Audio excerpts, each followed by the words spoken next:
Come on, baby. Looks like it's working. All right. Finally. Workbook lesson 137. As I am healed, I am not healed alone. Whew. All right. Coming in on the middle. That's paragraph 3. You know what? I'm just going to go ahead and start from the top again here. Lesson 137. When I'm healed, I am not healed alone.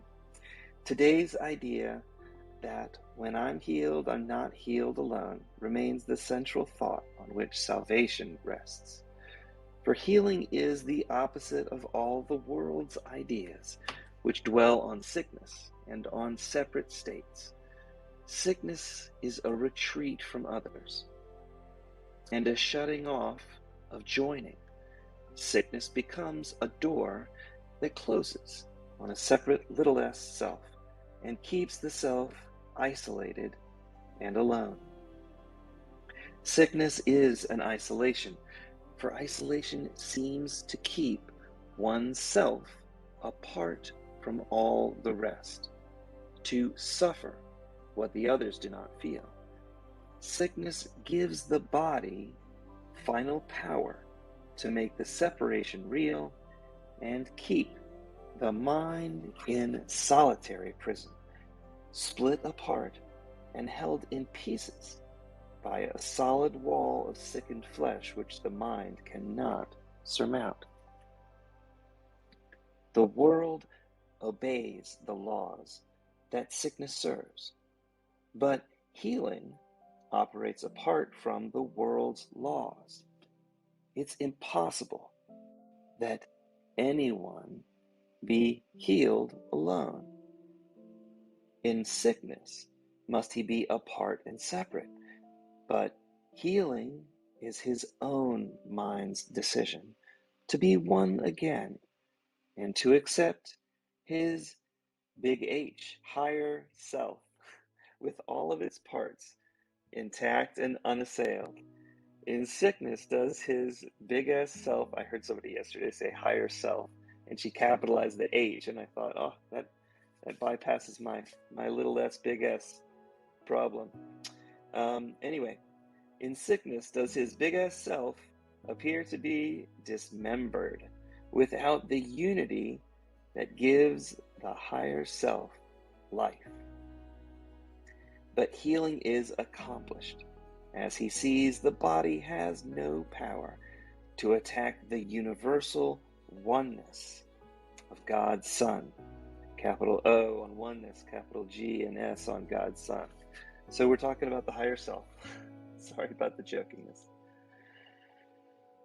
Sickness would prove, it's hard to take sickness so seriously after you kind of read through it and see it from the other side, maybe, hopefully, or gallows humor, I guess. Sickness would prove that lies must be the truth, or reading that kind of stuff. But healing demonstrates that truth is true. The separation sickness would impose has never really happened.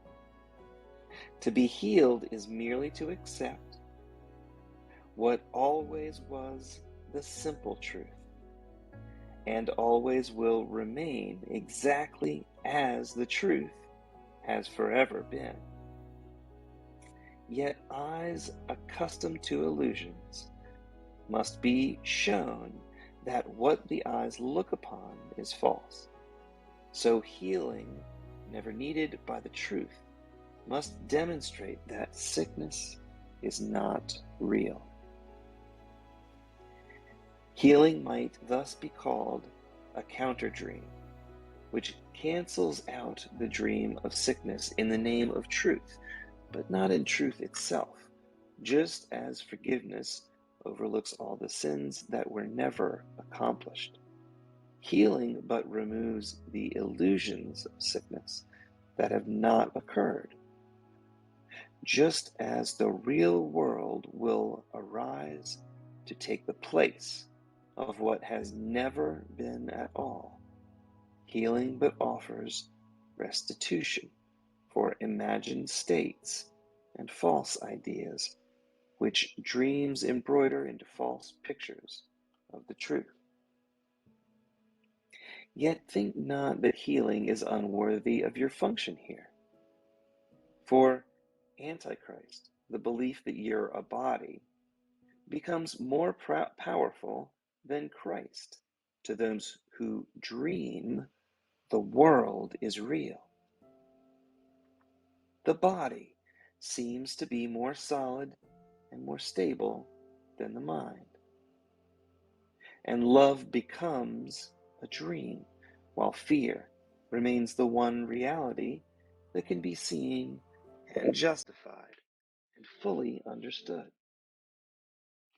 Just as forgiveness shines away all sin, and the real world will occupy the place of what you made, so healing must replace the fantasies of sickness, which you hold before this simple truth, that you are not a body, but remain as God created you. When sickness has been seen to disappear, in spite of all the laws that hold sickness. Excuse me, I think I misread that. When sickness has been seen to disappear, in spite of all the laws that hold that sickness cannot but be real, then questions have been answered, and the laws sickness follows can be no longer cherished nor obeyed.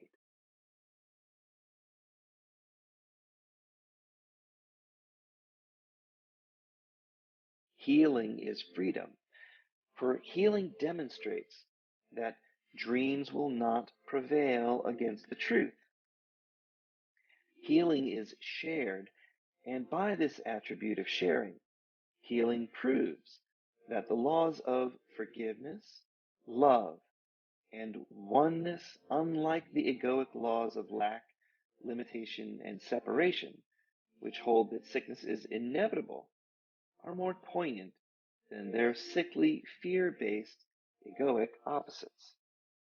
Healing is strength, for by healing's gentle hand is weakness overcome, and minds that were walled off within a body, free to join with other minds, to be forever strong. Healing, forgiveness, and the glad exchange of all the world of sorrow for a world where sadness cannot enter are the means by which the Holy Spirit urges you to follow Him. The Holy Spirit's gentle lessons teach how easily salvation can be yours, how little practice you need undertake to let the Holy Spirit's laws replace the laws your ego made to hold yourself a prisoner to death. The Holy Spirit's life becomes your own as you extend the little help the Holy Spirit asks in freeing you from every egoic thought that ever caused you pain. And as you let yourself be healed, you see all those around you who cross your mind, or whom you touch, or those who seem to have no contact with you, healed along with you. Perhaps you will not recognize that your healing, perhaps you will not recognize all that your healing touches, nor realize how great your offering of healing is to all the world when you let healing come to you. But you are never healed alone, and legions upon legions will receive the gift of healing that you receive when you're healed. those who are healed become the instruments of healing, nor does time elapse between the instant those who are healed and all the grace of healing it has given to those who are healed to give. What is opposed to God does not exist, and who accepts not what is opposed to God within his mind become a haven where the weary can remain to rest. For here the healed mind is truth bestowed, and here are all illusions brought to truth. Would you not offer shelter to God's will? You but invite your higher self to be at home. And can this invitation to be in your true higher self's home that you never left be refused? Ask the inevitable to occur, and you will never fail. The other choice is but to ask what cannot be to be. And of course, this cannot succeed. Today, we ask that only truth will occupy our minds, that thoughts of healing will this day go forth from what is healed to what must yet be healed, aware that healed minds will occur as one, for when you are healed, you are not healed alone. We will remember as the hour strikes, our function is to let our minds be healed, that we may carry healing forward to the world, exchanging curses for blessing, pain for joy, and separation for the peace of God. I'm going to pause there for a minute and set my reminder right away. If I do it right away, no one won't forget. So I'm just going over into ACM Remind and picking today's lesson 137. And I'm healed, I'm not healed alone. And so now I've got an hourly reminder from 9 to 5. Okay. I will remember as the hour strikes. Our function is to let our minds be healed, that we may carry healing to the world, exchanging curse for blessing, pain for joy, and separation for the peace of God.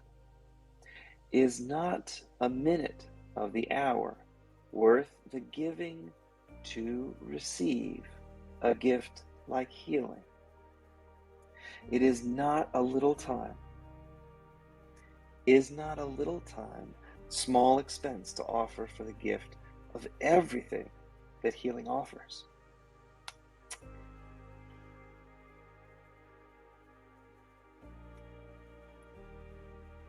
All right, I get choked up sometimes. Is not a little time a small expense to offer for the gift of everything that healing offers? For when you are healed, you are not healed alone.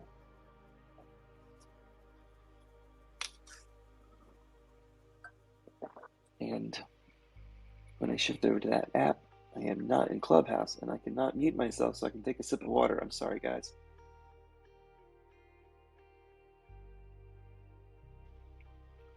All right.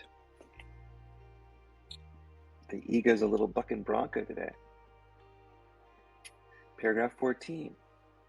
Yet we must be prepared for such a gift of healing.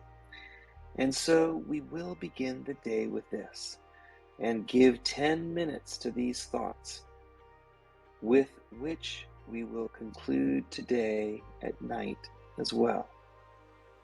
When I'm healed, I am not healed alone, and I would share my healing with the world, that sickness may be banished from the mind of God's one Son, who is my only big S, or higher self.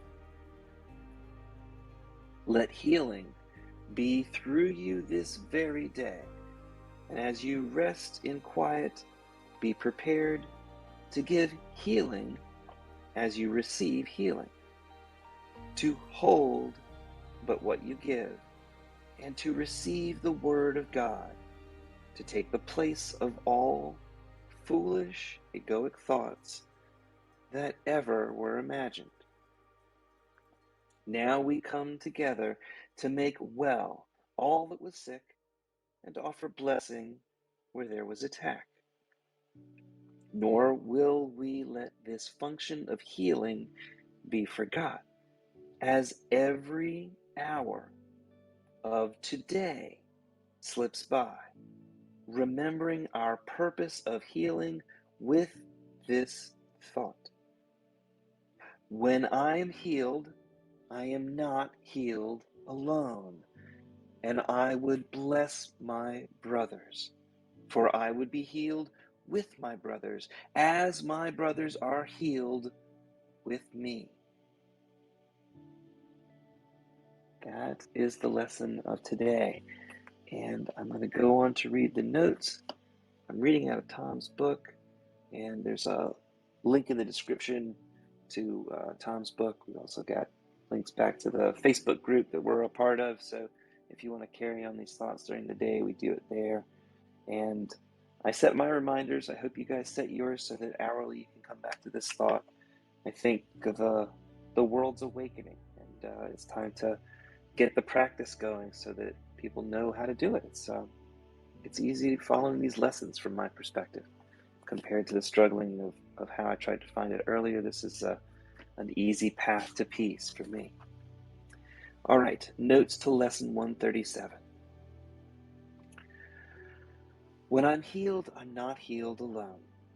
Just as sickness is a defense against the truth of your higher self's reality, healing is the acceptance of the truth that your body and your ego's little s self is the real illusion. Sickness is isolation or retreat from others. It's the opposite of joining and is optimized by the sickness of the physical body. When you are physically sick, the body seems to have the power to make the separation appear real. When sick, you are alone, separate and apart from the rest. You suffer what the others do not feel because they are not your body. The bodily suffering seems to confirm that your ego was right and that you are the body and the body is you. As sickness is a decision to be separate and isolated, healing is a decision to be one again. Join and accept the truth that your higher self remains as God created it, perfect, whole, and complete. Healing is the acceptance that nothing can attack the universal truth and oneness that you share with the mind of God. While sickness is the belief that the mind is trapped, separate, and isolated in the body, healing is the counter dream that cancels out the dream of sickness in the name of truth, but not in truth itself, similar to forgiveness, which overlooks all sins that never took place but were only imagined. So does healing remove the illusion of sickness that had never occurred. Both sickness and sin have no reality, but only appear to exist within the delusional mind that argues for your littleness. Healing is freedom because it demonstrates that dreams cannot prevail against the truth. Or maybe better said, healing is freedom because it demonstrates that dreams cannot prevail against the truth. Both sickness and healing are your own mind's decision. Decision for sickness supports the illusion of separation and the limitations that come with the body. The decision to be healed simply accepts the truth of your higher self and joins in the sharing of that truth. Just like with forgiveness, when illusions are brought before the truth, the illusion of sickness disappears from the mind of the dreamer. Healing is accomplished when one realizes that the body has no power over your higher self. Healing proves truth is true and the false is false. Healing overlooks the illusion of sickness and overturns the limitations that your ego would place upon your mind.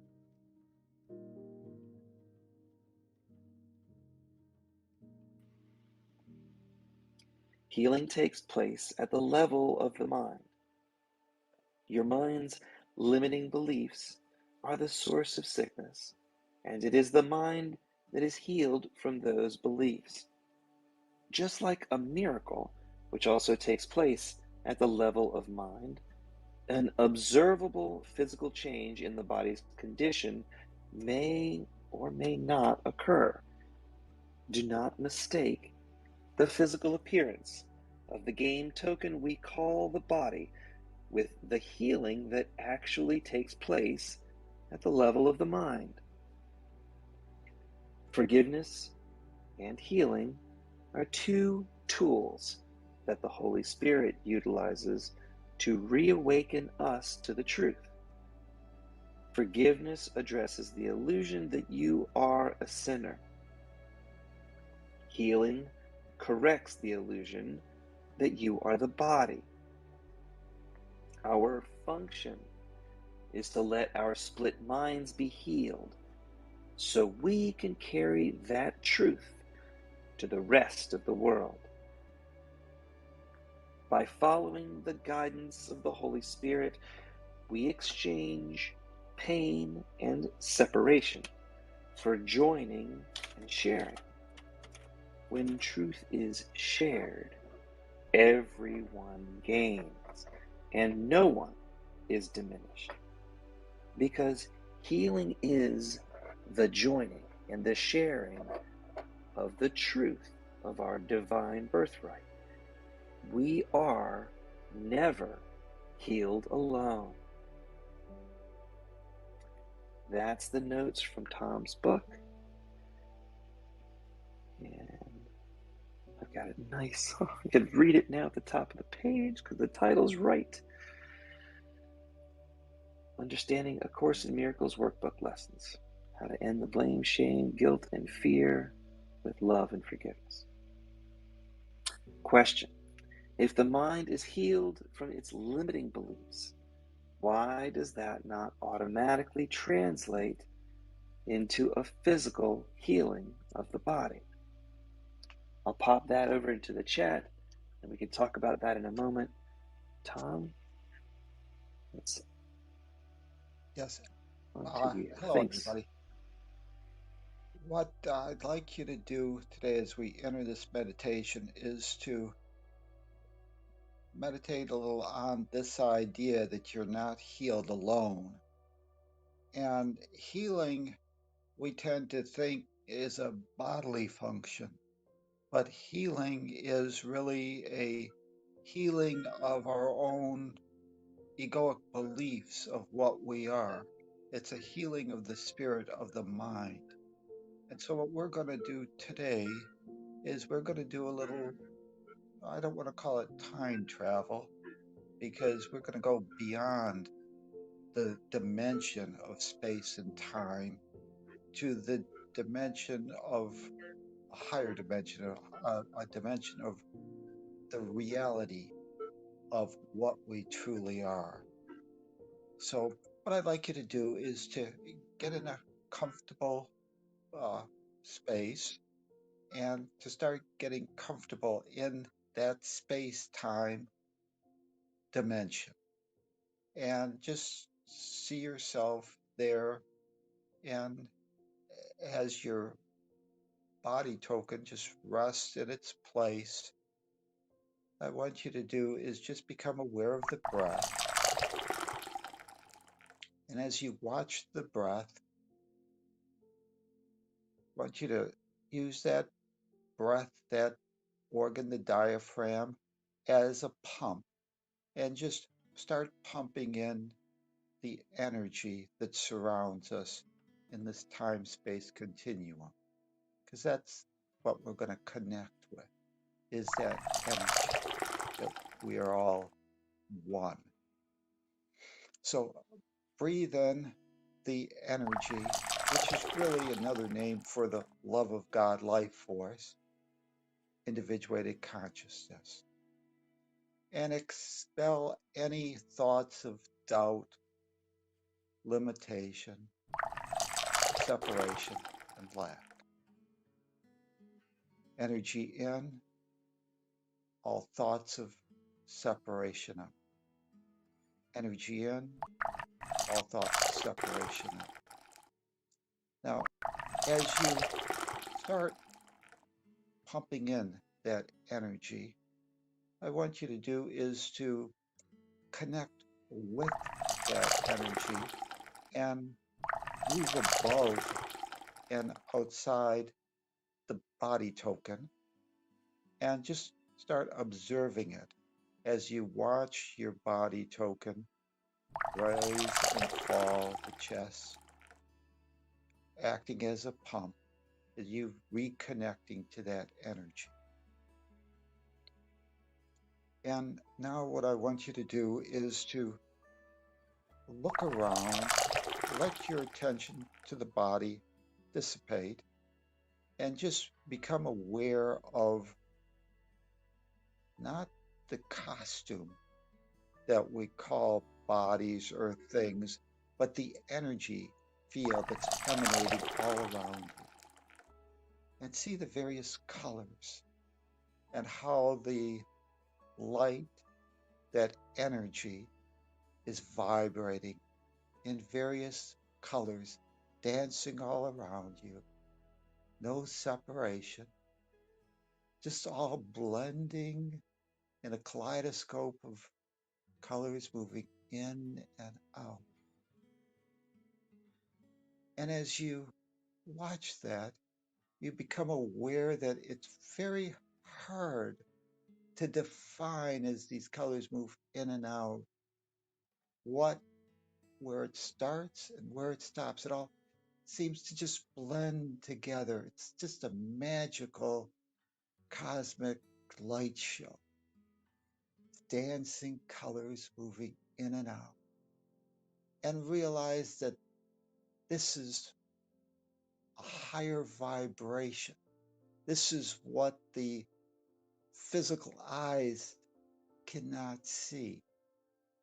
This is part of seeing with the eyes of Christ, Christ consciousness, seeing that we're all energy, vibration, all blending together, dancing around as individuated aspects of that light, but there is no separation. We're all part of that light. And as you watch that light, realize that it seems like the physicality, the world of separation of things, has now disappeared. There is no objects. There's just this dancing kaleidoscope of energy, and you're part of that oneness. And it's magical. It's beautiful. You've never been aware of such a light show.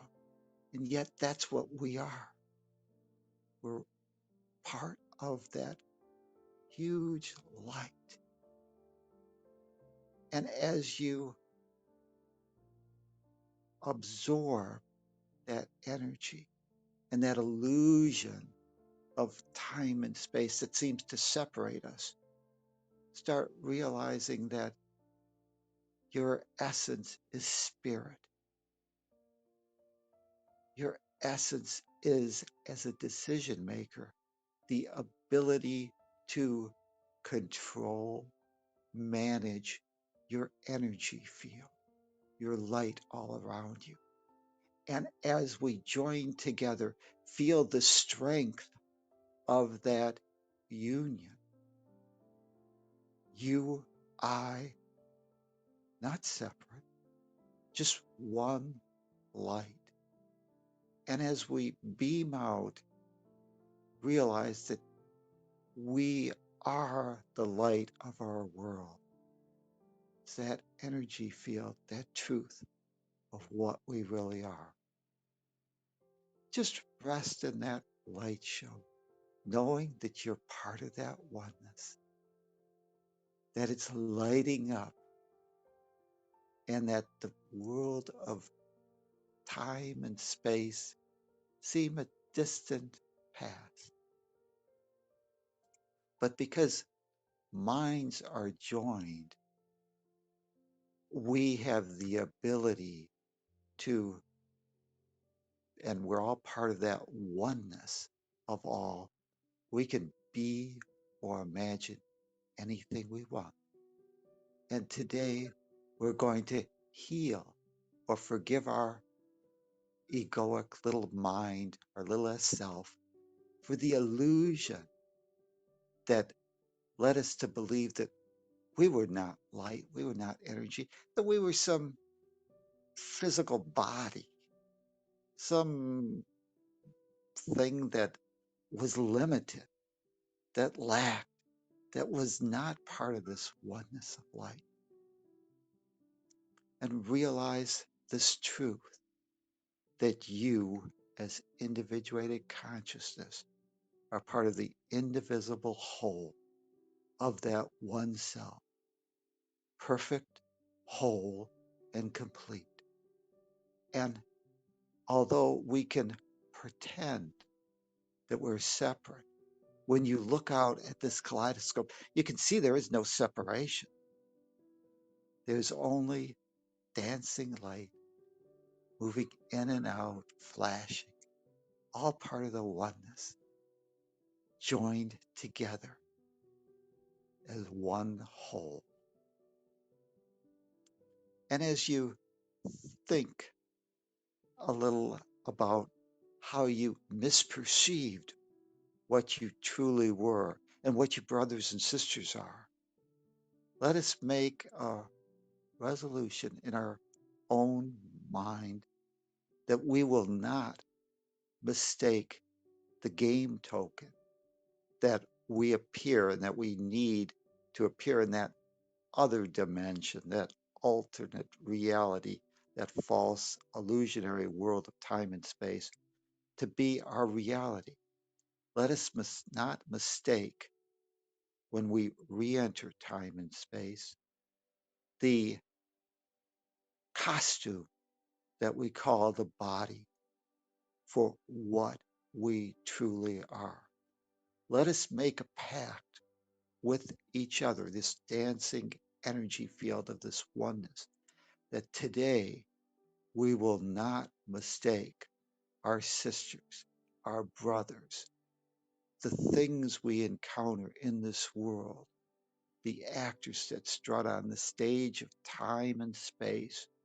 We will not mistake the roles, the parts, the costumes that they appear to be their true reality. We will choose not to mistake the children of God for the costumes that they may appear in the time space continuum. As we rest in that decision to heal our egoic mind's belief that we were the body, that we were separate, that perhaps we were sinners, that we had to earn our way back to the truth of what we are, realize that we're already there. We just have to forgive our egoic self for our mistaken, our misperception that we were something than what we are true, our true self. energy, perfect, whole, and complete, part of that oneness of all that is. And just rest there and look out at that kaleidoscope of colors, dancing, and realize that is what you are, energy. Just rest in that knowing.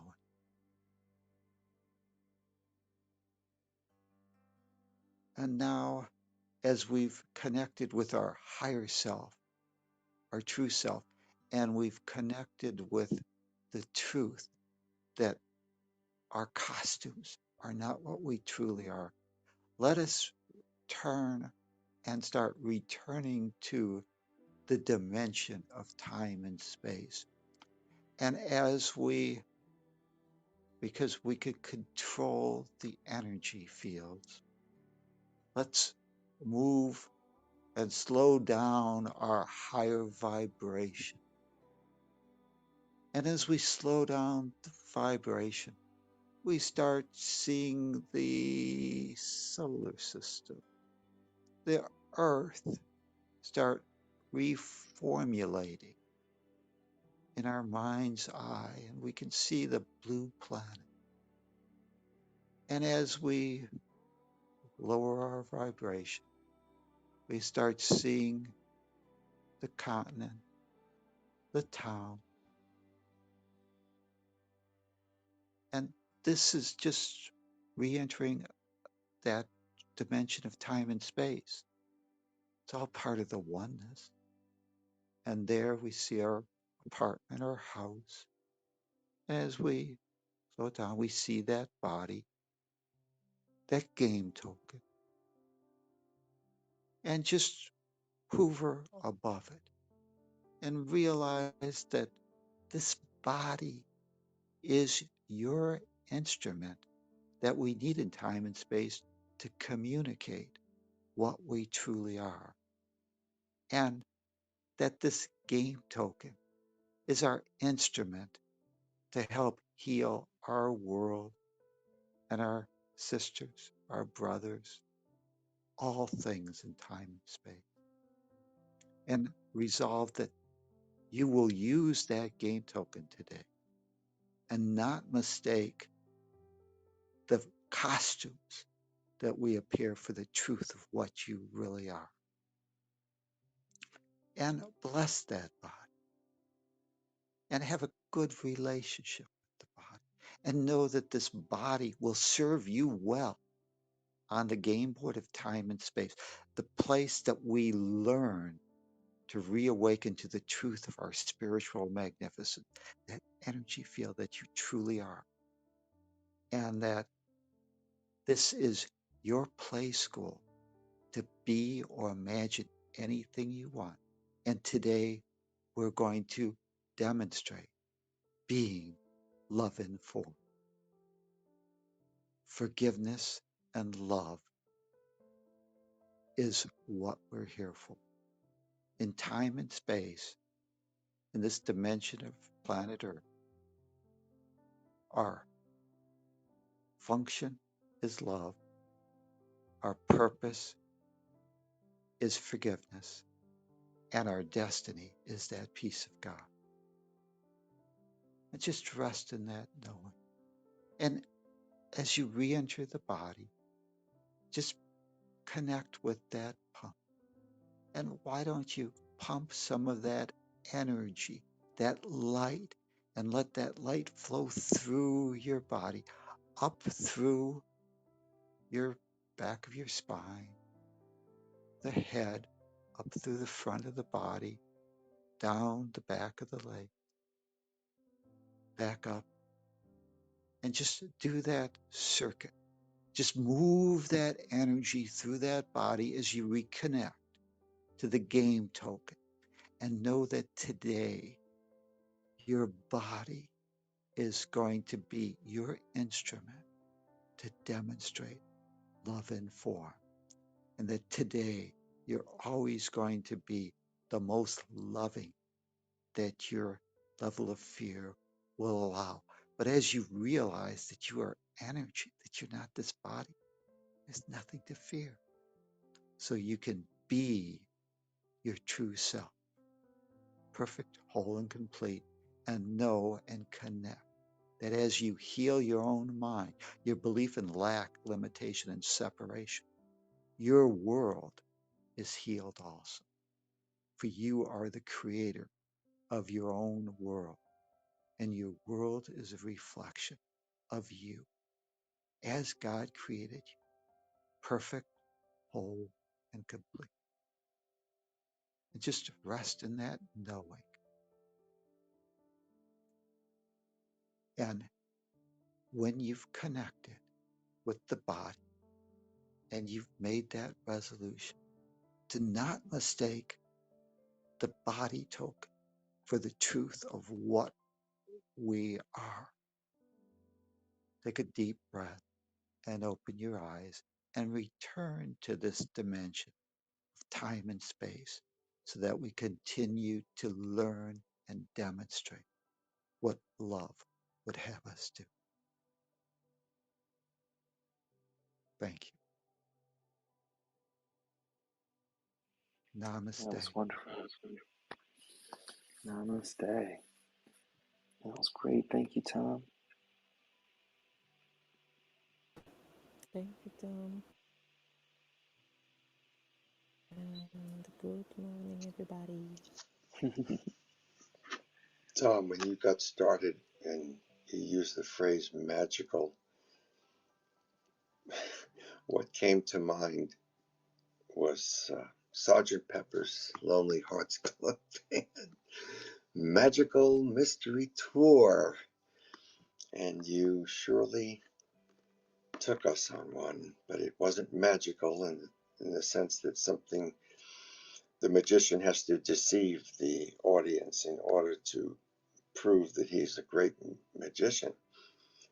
You took us inside ourselves and showed us that we're the only ones that can cover up our own greatness and hold back on what we're capable of being.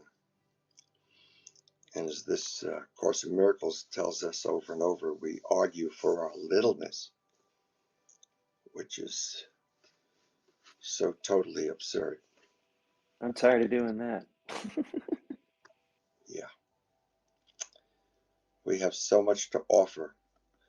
And by always remembering that we're one of many, one part of many, and that the part that we are is part of the one and only one. I'm playing with words right now, but I can't do it as well as you did, Tom, but you did a beautiful job of taking us to that place beyond space and time, giving us a real good look about it, and then bringing us back. It would have been nice to just stay there for about, another 3 or 4 hours. Well, we can always come back to it every We do it. hour like we're That's right. supposed to. That's Did right. you set your reminder already? I did. And to Yeah, take a little time off from the game tokens work that's and helpful. remember who we truly are. It's a beautiful thing. And every lesson in some way manages to remind us of how truly wonderful the world really is. We only have to observe it and accept it. Mm-hmm. Let's go, guys. We all need to talk about this. Let's each one come on up, talk about how you see the place that Tom just brought us before he brought us back. Well, I'm just became pure light, so I don't think anymore. No, honestly, these meditations are quite something. They are really special. I'm really grateful for those meditations. I'm still really close to my daughter, but I um, I was just thinking about this process of doing the things for yourself. I mean, it's just that it is not only about sickness or the body. It's just the behavior. When you're in conflict and you really understand the concept of being one, you realize that if you want something to change, then you need to change something in you. And that is just a thought. It's just a thought away. So I have experienced that in my life so deeply and so profoundly that I can really, um, I'm sure now that this is all true. When I was thinking about something that hurt me, of course I was creating more and more of it.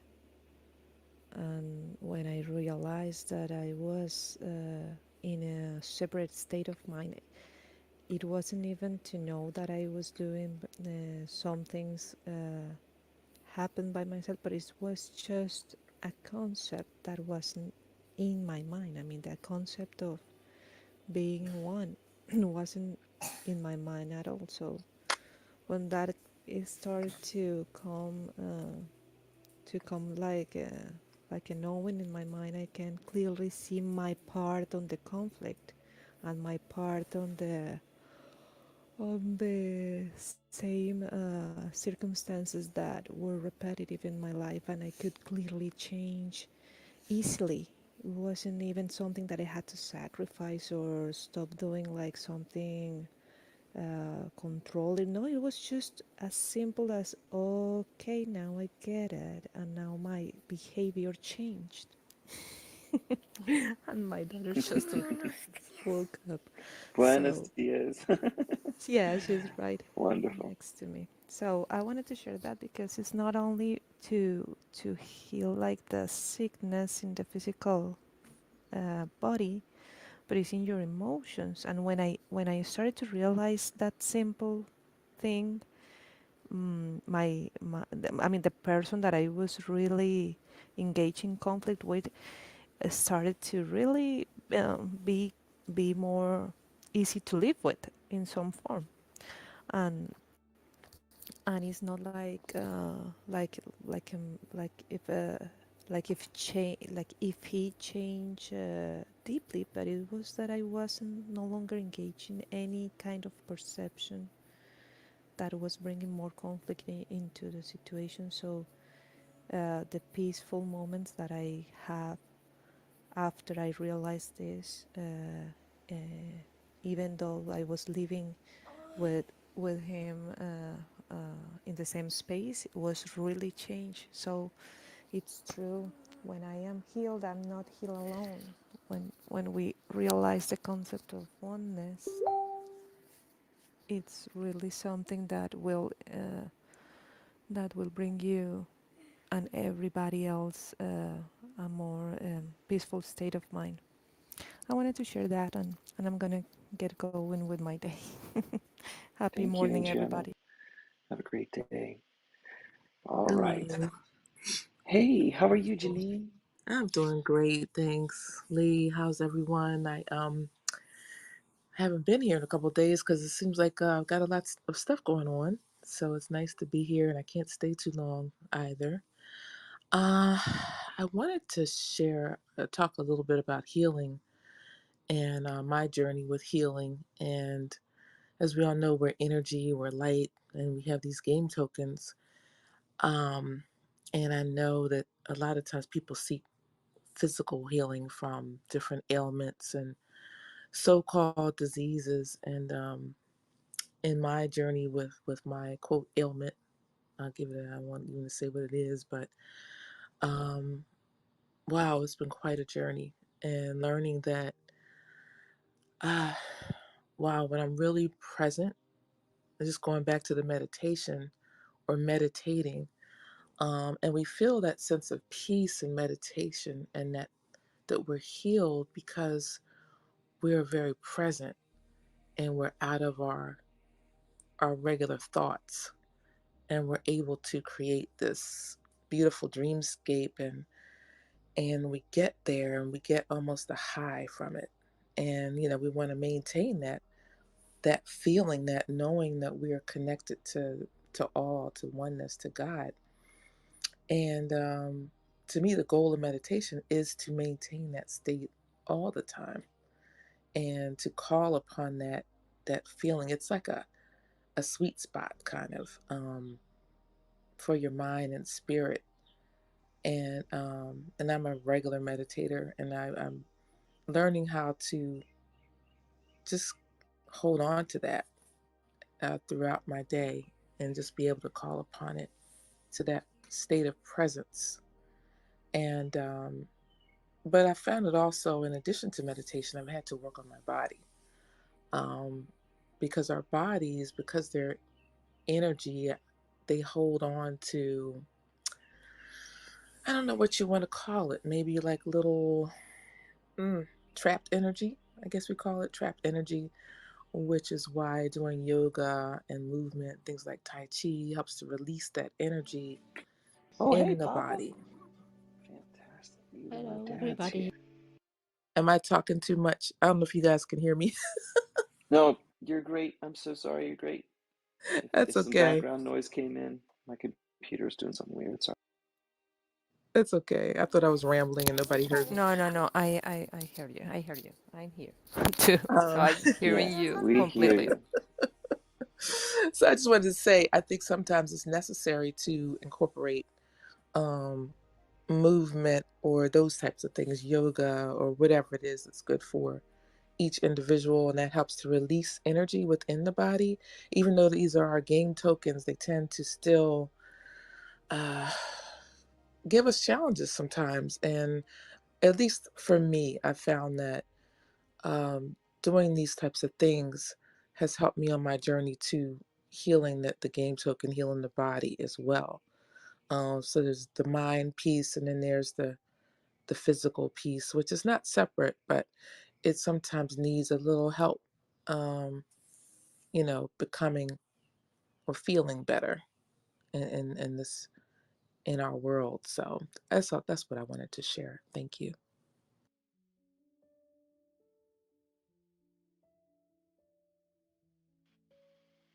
Thanks, Janine. That's great. I appreciate it. So we came back to the themes of healing, and it's certainly a big challenge to people. I know when I get a cold, it's hard to stay out of my well, feeling the suffering and having a pity party about it and making it worse and extending it that way. But But have you tried, like, even saying, Lee, I feel well in the midst of having a cold? So I feel good today. Because sometimes our words, even in the midst of these things, can shift us into healing. So, because it's funny, absolutely, we'll be experiencing all these things in our bodies, and it's like your mind will tend to sometimes want to follow. But I've learned that if I don't let my mind follow what's going on, I actually get better and start making positive statements. your mind is powerful. All of our minds are powerful. It's this is just one of the easiest human traps to fall into, and I see it in my kids, and I see them dwelling, and I wanna help them see the way through that too, for sure. Demonstrating is definitely a powerful way to do that. The more we do it in our own lives, the more it becomes habit. So I definitely agree with you, Janine. No doubt about it. Anybody else? I have thought about the mind being here to serve us, to serve me. Cool, thanks. Just Hi, that Andy. hi, just that simple shift about the mind, my mind, here to serve me and not here to control me. So how would I like it to serve me? Is a question that I will use when I um, want to create, when I want to, let it be the way that it would really, the way that used for what it really is for, what it's really for. The purpose of my mind is to serve me. So how do I want it to serve me? What do I want to, have it serve me with? Yeah, rather than, because the other perception of it, the dual perception, the opposite would be, um, how do I want it to control me? No, because I have control. So it doesn't control me. until it does seem to control me, and when I'm in the illusion of thinking that it has control over me and that I'm the victim. That's all. Thank you. Thanks, Andy. I'd like to invite Russell to talk to us. I spotted his bio this morning, and he mentioned the name Joel Goldsmith, and I can remember years ago, decades ago, when I was in Unity Church, and our pastor, Jack Raff, he always gave a terrific talk, but every once in a while he would quote Joel Goldsmith, and my first reaction to that was, who's he? But every time he did quote something from there, it really connected with me. It was just every once in a while I would hear that name, and I really haven't heard it in many years now. But Russell, you said something in your bio. I would love to have you just click on here and tell us a little bit about your experience, and with Course in Miracles as well, of course.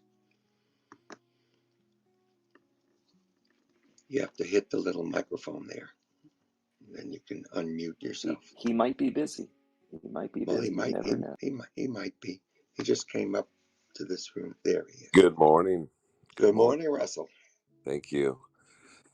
What a blessing to hear all these wonderful, wonderful people talk about and experience and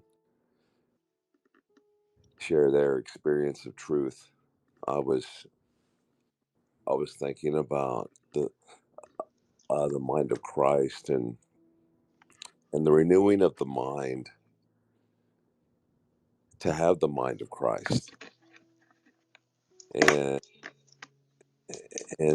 it was really food for my soul this morning to hear everyone, to hear the meditation, and to know experientially that we are all one in God, one in Christ, and I really enjoyed the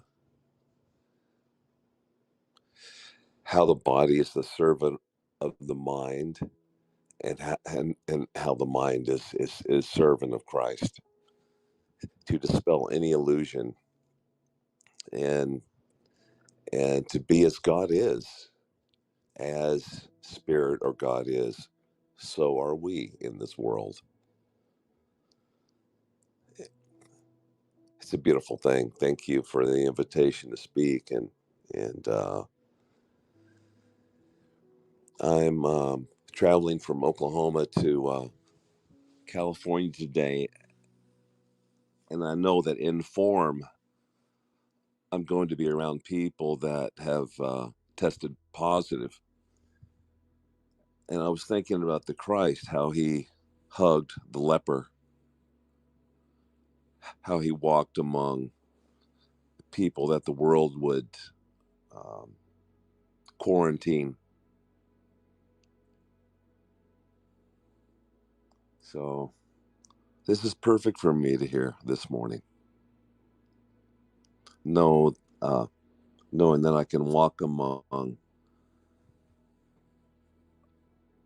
what the world would say, don't walk among those people. So that's what I was thinking when I was listening to all this beautiful truth. Thank you. Love you all. Yeah. It's pretty early for you, isn't it?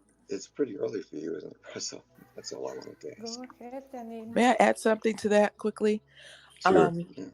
I love that you said you're going to walk among people that have, knowing they have COVID.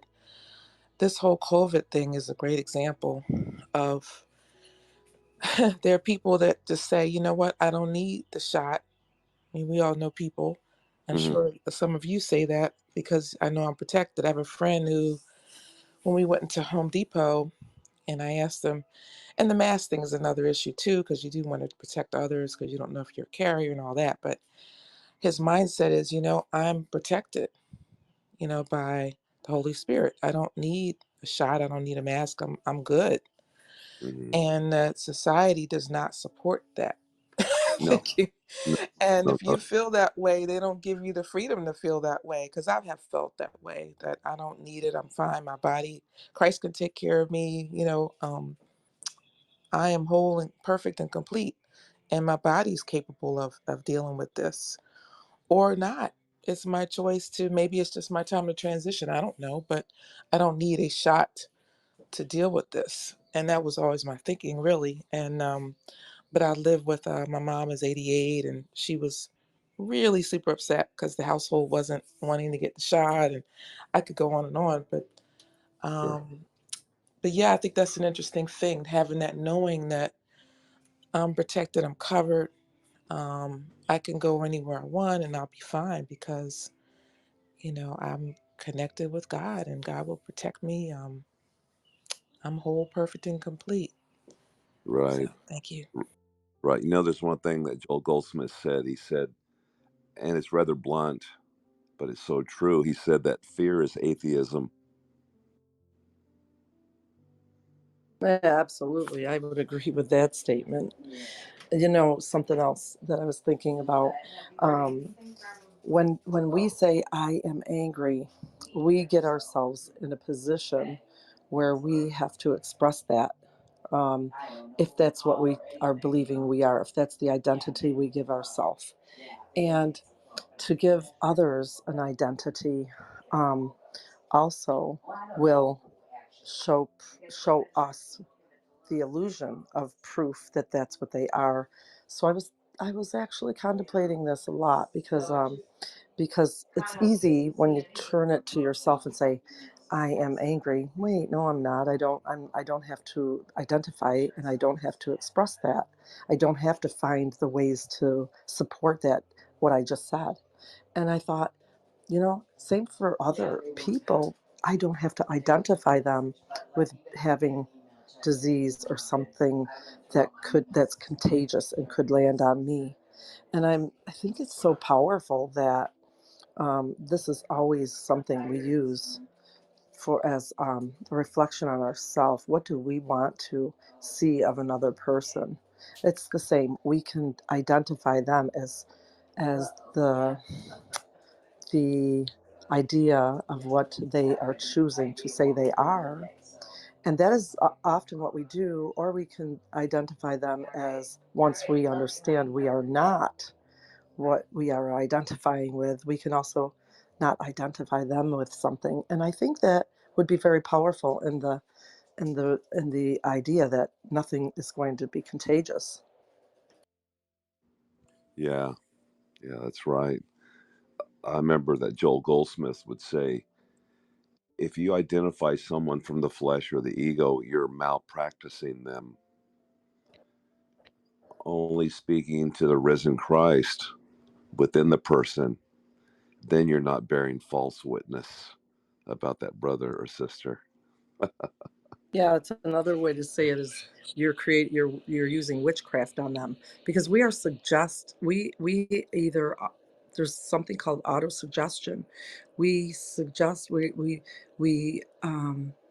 it's what we say to ourselves that's an auto suggestion, and therefore we can really choose our words, or it's what others say can also be an auto suggestion, because if someone says something, my mind wants to organize the idea of what another is saying, what others will be expressed. And this happens at the level of the theta consciousness as well. This is why I love, this idea of visualization, self-hypnosis, meditation. They're all the same if they're done intentionally at the theta consciousness, which is really powerful because that's what's always playing in the back of our minds. So if we don't choose to change the words we use, we will continue to experience those. I just wanted to say, in regards to the meditation, we speak of it as visualization, but about 20 years ago, I just want to throw this on out. I had an experience. I was working in trying to discreate various beliefs, and my handlers said that, I was a very, I guess, powerful discreator. But one of the things that they said that you could never discreate the idea of this separation, this ego. And I went about trying to discreate that, all thoughts of separation. And I wasn't totally successful because I'm here now. But uh, what happened uh, was that I did discreate, and everything, this whole idea of separation or the body just dissipated. Now, the experience lasted less than 2 weeks, but in that time, although I could hear them and communicate, I was really in a state of ecstasy. I looked out, and uh, all that I could see were energy, lights flashing, moving about in and out. There was no separation, and I couldn't identify anything, and I had lost my ability to see with the lower vibration or whatever. I just saw those energy fields, and I couldn't identify anything. If they asked me what something was, I had no concept of any label or anything. If they were to try and have me identify a table, I couldn't see the table. All that I could see was energy. They were very concerned because they figured they had lost me. Now, I was feeling great, and I had no desire to uh, lower the vibration, or whatever, or re-enter. And it was interesting what the handlers tried to do to get me to reconnect to a body that I just probably didn't want to really go to because I didn't see any problem. But for them working in time and space, they saw my inability to uh, label things and identify with physicality as a major problem.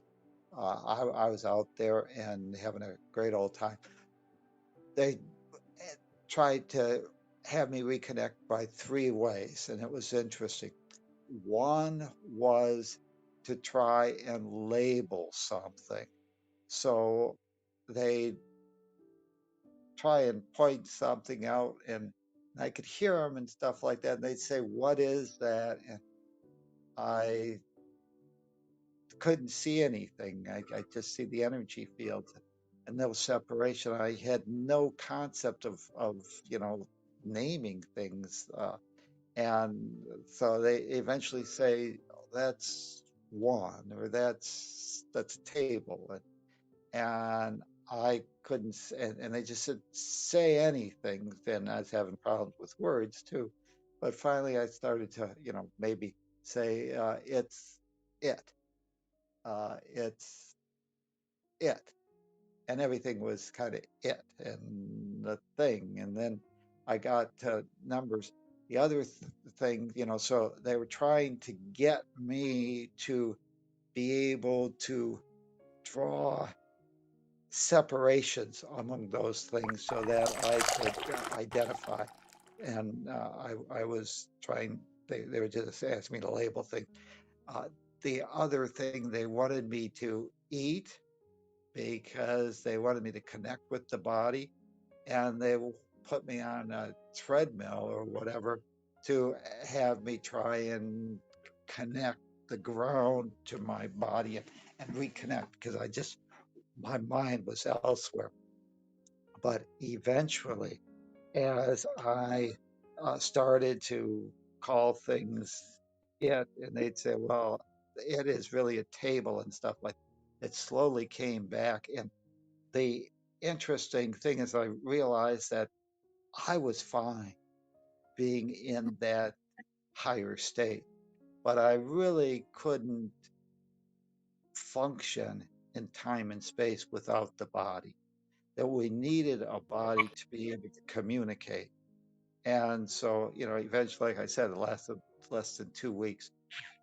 But eventually, I, reconnected and slowly started to be identifying forms and stuff like that and individuals. But it was interesting, and that experience was the truth of what we really are. And so, we can talk about that as meditation, as visualization, but it's really the truth. Whenever you discreate your belief that you're a separate, autonomous being, you will reawaken to the truth of what we really are. I just wanted to throw that out as a, a personal experience that I had that really, I'm going to say, demonstrates that that's the reality.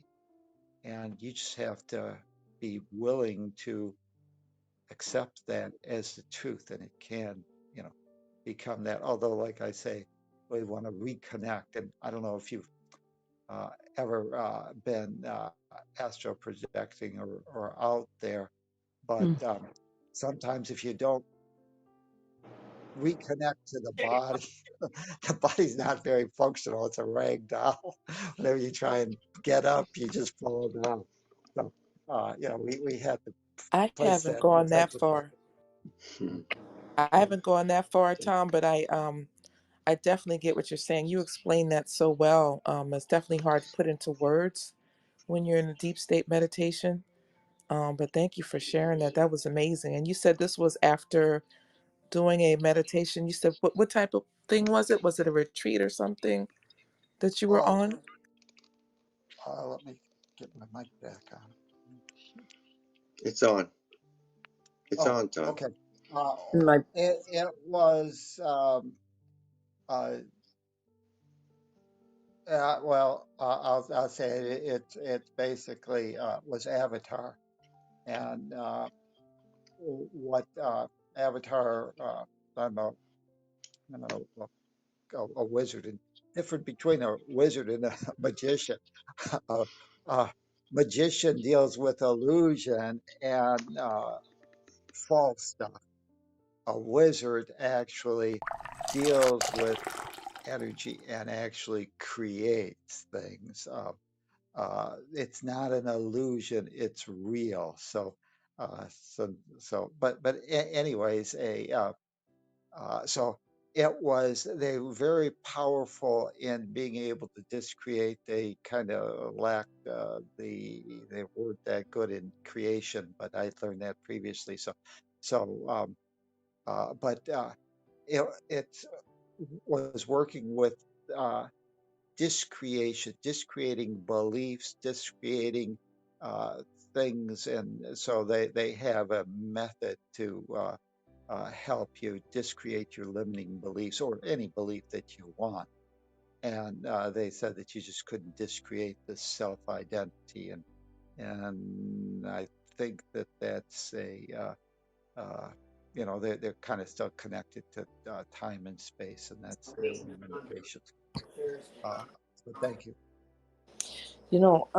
yeah, I see I see this as the crucifixion of the self, and then the resurrection, because you couldn't stay in that state and still you know you couldn't stay in that state completely. You had to like understand the how you were identifying before, and that how it's changing at this how it's changed now, where you don't identify.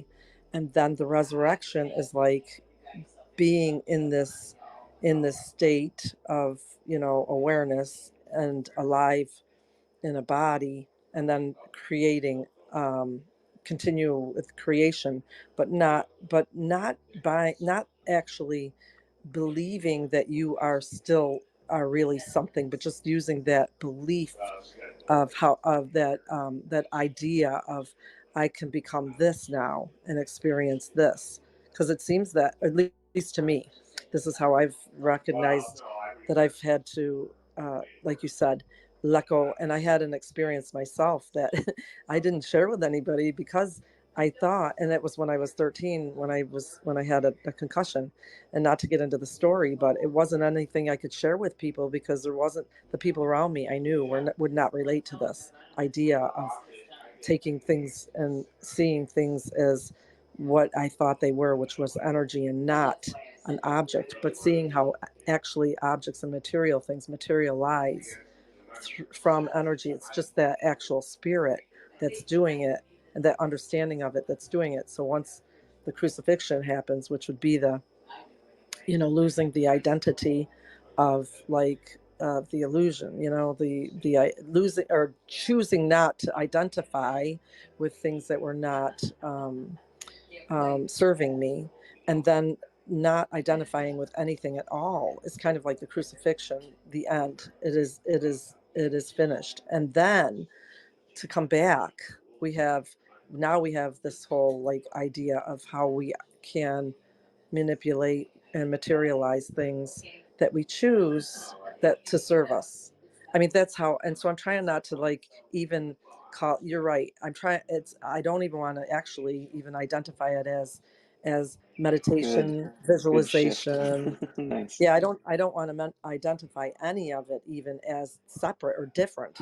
Don't even do that, because, well, for me, I don't even want to do that, because then I'm thinking They're I all have to do doorways right back something into the light, to into the understand. higher self. Yeah, to understand what's really what is really, life is about, actually, for me, my purpose. I like the term, Andy, higher state of awareness. Because I may That's have been the good. one who used visualization. I didn't. It's hard to put it into words. So, path or whatever it is, to get us to that higher state, our minds go into this.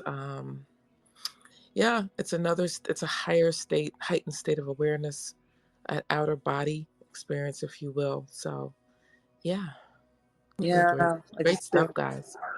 yeah, they're so, like, they're all really not, like, we just, somebody's named them certain things, and then we've identified the name with it, but in the end it's just the way that life is. Life just, this is the purpose of life. This is how it's created. I had I've had many experiences. I've shared a lot of them here, and they're similar in many ways. Joel Goldsmith stuff, um, Tom stuff. I have different names for them. I think in the Bible it says that was one of the first jobs that God gave to Adam, which is to name the animals and name the all the objects that he was seeing. Somebody needs to What the heck? somebody needs to um, mute themselves. I don't know what. I was trying to figure out what it was a little while ago, but I How couldn't figure dare it out. they? My goodness, that's terrible. I can't believe somebody would do that. So sorry. I don't understand, Lee. I did it, Dad. It's my fault. I'm Oh, sorry. okay, My bad. okay. All right. I wasn't Oh. trying to ring your bell. I was trying to stir my sugar into my coffee. I'm so sorry, though. Well, I was getting ready to banish you from the, whatever. No, but we all look for words. One person can say higher, another one can say deeper, farther out, further in. Um, it it's all one big thing that we're all saying is just one thing instead of a number of different things. I love the idea of saying that Jesus did not accept what society had quarantined. I personally have taken all the shots that I need to take according to the best medical advice that, as I understood it, and that is the way I choose to run my life. By the same token, I know that I'm the one who's responsible for my well-being, and I took that responsibility as a game token um, to get my shots because I want to stay in the game. And I think that I love the way Tom uses that phrase so often because it's worth remembering. It's always a choice, and we can choose to live a very long time, and we can choose to have it not last that long, whatever it turns out to be. Who knows? What I do know is that Tom's experiences of energy are just about identical with the ones that I had years ago, and I just chose a different name for them, and that's what I write about when I write my stuff. So everybody probably, or each person, let's put it that way, has their own way.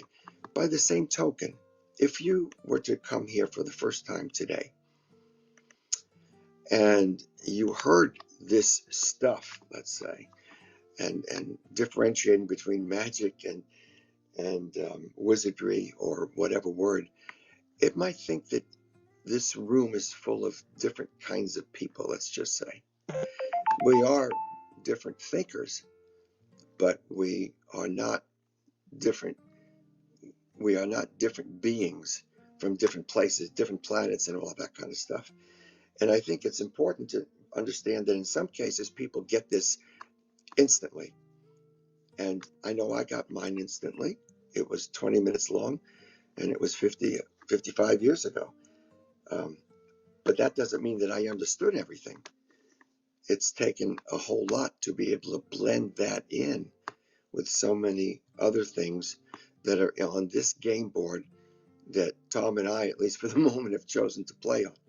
So the Course in Miracles gives us a way to get to that, whether it's an instantaneous experience of deep, deep knowingness and from which we can never be swayed, to parts of that and growing back into the fullness of what we ultimately can be.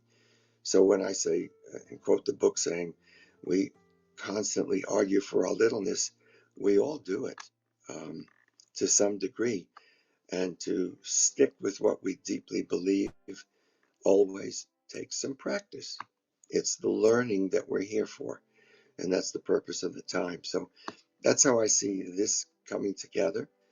And I'm going to have to leave in about 5 minutes ago. I just realized. So All right. Have a great one, Papa. Thanks I'm for out of coming. here, but thank you everybody for being here. I love you all. Bye bye. That is You all you right. know you know what, Bob? I'm always amazed at and it is a choice. You're absolutely right. I have an aunt. She's probably in her late 80s, and she smokes probably every day. She smoked every day since I've known her, and she's fine. And and you have people. I know someone actually right now who has lung cancer, and she's never touched a cigarette. Or the people that have gotten the shots and everything and they still get ill, and then those that don't and they never get ill. So it's just, you can't understand everything. And we just all do our best and on our own path and our own understanding of everything. So Well, there's statistics. I mean, that's what I do when I'm making user interfaces. I have to run some tests to find out what works and what doesn't work, what makes somebody press the button and what doesn't. you sound like my And ex. He was super logical. I mean, it's what I have to do, but my empathy is what helps me build a design that is empathetic and makes it easy for somebody. I just use the tools of science to discover what works, and that's all the doctors did with the vaccines. They made a tool for us that helps us get protected, so we can walk among the lepers and not get sick. I mean, it helps to have a mask on too and wash your hands, but it also could be a great benefit to look at how what a wonderful gift the scientists have helped God work through them to deliver something to protect us and help us from getting sick so that we don't die off as a species. I mean, it's a whole nother way of looking at it. There's nothing bad about that part either. So if we judge it on either side, that's the pitfall. the advantage is we could play our game token any way we want. We're here playing a game. This COVID is part of the big game. You can play the game any way you want, and I'm going to love you no matter what. I personally got 3 injections so far, and I can't wait to get my 4th one. People are crazy around here. And that's my perspective when I enter my ego and I judge. And it's a waste of time. I don't like to spend time over there in the ego. There's so much to get done here in the real world of truth with a capital T. And so as we focus on this, I'm going to come back to our lesson of the day. It's 1:37. I really appreciate you being here. It's almost 8:30, which is 2 hours into what we do here. I really appreciate you guys being here and offering every perspective. I definitely welcome it, and I love you, Janine.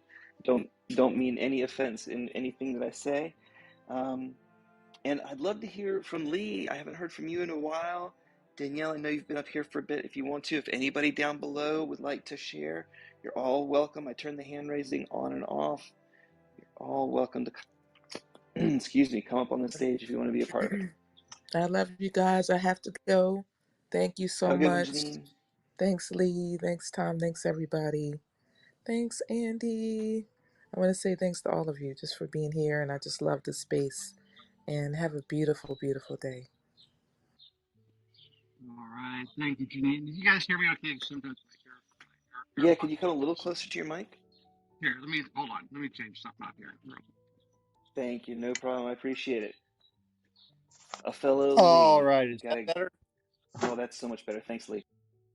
Okay, great. Yeah, I had to lose the AirPods. Sometimes they don't work so well.